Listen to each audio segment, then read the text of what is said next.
منہ بولا بیٹا یا بیٹی، لے پالک بیٹا یا بیٹی اسلام کی نظر میں ارشاد باری تعالیٰ ہے، اور نہ تمہارے منہ بولے بیٹوں کو تمہارے حقیقی بیٹے بنایا، یہ سب تمہارے منہ کی باتیں ہیں، اور اللہ حق بات فرماتا ہے اور وہی سیدھا راستہ دکھاتا ہے۔ لہٰذا منہ بولی اولاد حقیقی اولاد کی طرح نہیں ہوتی، دونوں کے احکام مختلف ہیں۔ والد کی بجائے منہ بولے بیٹے کے باپ کا نام بطور والد لکھنا یا پکارنا فرمان باری تعالیٰ کی خلاف ورزی ہے۔ تم ان منہ بولے بیٹوں کو ان کے باپ ہی کے نام سے پکارا کرو، یہی اللہ کے نزدیک زیادہ عدل ہے۔ پھر اگر تمہیں ان کے باپ معلوم نہ ہوں تو وہ دین میں تمہارے بھائی ہیں اور تمہارے دوست ہیں، اور احادیث مبارکہ میں بھی اس کے بارے میں سخت وعید سنائی گئی ہے۔ حضرت سعد بن ابی وقاص رضی اللہ تعالیٰ عنہ نے نبی کریم صلی اللہ علیہ وآلہ وسلم کو فرماتے ہوئے سنا، جو اپنے باپ کے سوا اور کے متعلق دعویٰ کرے اور وہ جانتا ہے کہ وہ اس کا باپ نہیں تو اس پر جنت حرام ہے۔ اور ایک حدیث مبارکہ میں ہے، حضرت ابو ذر رضی اللہ تعالیٰ عنہ کا بیان ہے کہ میں نے نبی کریم صلی اللہ علیہ وآلہ وسلم کو فرماتے سنا، جو شخص جان بوجھ کر اپنے آپ کو باپ کے علاوہ کسی دوسرے کی جانب منسوب کرے تو اس نے کفر کیا، اور جو ایسی قوم میں سے ہونے کا دعویٰ کرے جس میں سے وہ نہیں ہے تو اپنا ٹھکانہ جہنم میں بنا لے۔ لہذا اصل والد کا نام لکھا جائے گا، یا پھر پالنے والا اپنا نام بطور سرپرست لکھ سکتا ہے۔ اگر عورت کوئی غیر محرم بچہ لے کر پالے تو اسے 2.5 سال کی عمر میں وہ عورت خود یا اس کی بہن یا ماں دودھ پلا دے تو وہ بچہ رضائی بیٹا یا بیٹی، بھانجا یا بھانجی، بھائی یا بہن بن کر اس عورت کے لیے محرم ہو جائے گا۔ اگر لڑکی لے پالک ہو تو اسے شوہر کی بہن یا ماں بھی دودھ پلا دیں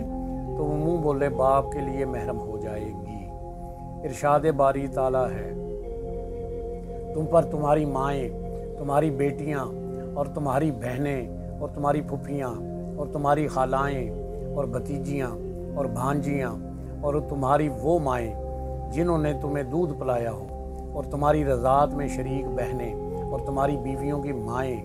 سب حرام کر دی گئی ہیں۔ سورۃ النساء۔ اور احادیث مبارکہ میں ہے، حضرت ابن عباس رضی اللہ تعالیٰ عنہ سے روایت ہے کہ نبی کریم صلی اللہ علیہ وآلہ وسلم نے حضرت حمزہ رضی اللہ تعالیٰ عنہ کی صاحبزادی کے بارے میں فرمایا کہ وہ میرے لیے حلال نہیں ہے، کیونکہ رضاعت سے بھی وہ رشتے حرام ہو جاتے ہیں جو نسب سے حرام ہوتے ہیں، وہ تو میری رضائی بھتیجی ہے۔ حضرت علی کرم اللہ وجہ الکریم سے روایت ہے کہ حضور نبی اکرم صلی اللہ علیہ وآلہ وسلم نے ارشاد فرمایا، اللہ تعالیٰ نے جو رشتہ نسب سے حرام کیا ہے وہی رضاعت سے بھی حرام فرمایا ہے۔ لہٰذا نسبی یا رضائی محرم بچہ پالنے کی صورت میں پردے کا مسئلہ نہ ہوگا، لیکن غیر محرم لے پالک بیٹے سے منہ بولی ماں اور غیر محرم لے پالک بیٹی کو منہ بولے باپ سے پردہ کرنا لازم ہوگا۔ ارشاد باری تعالیٰ ہے، اور آپ مومن عورتوں سے فرما دیں کہ وہ بھی اپنی نگاہیں نیچی رکھا کریں اور اپنی شرمگاہوں کی حفاظت کیا کریں اور اپنی آرائش اور زیبائش کو ظاہر نہ کیا کریں سوائے اس حصہ کے جو اس میں سے خود ظاہر ہوتا ہے، اور وہ اپنے سروں پر اوڑے ہوئے دوپٹے اور چادریں اپنے گریبانوں اور سینوں پر بھی ڈالے رہا کریں، اور وہ اپنے بناؤ سنگار کو کسی پر ظاہر نہ کیا کریں سوائے اپنے شوہروں کے یا اپنے باپ دادا یا اپنے شوہروں کے باپ دادا کے یا اپنے بیٹوں یا اپنے شوہروں کے بیٹوں یا اپنے بھائیوں یا بھتیجوں یا اپنے بھانجوں کے یا اپنے ہم مذہب مسلمان عورتوں یا اپنی مملوکہ باندیوں کے یا مردوں میں سے وہ خدمتگار جو خواہش یا شہوت سے خالی ہوں، یا وہ بچے جو کم سنی کے باعث ابھی عورتوں کی پردہ والی چیزوں سے آگاہ نہیں ہوئے،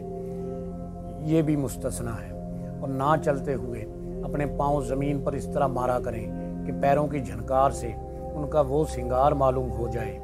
جسے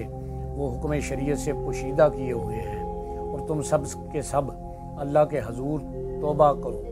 اے مومنو، تاکہ تم ان احکام پر عمل پیرا ہو کر فلاح پا جاؤ۔ لے پالک بچہ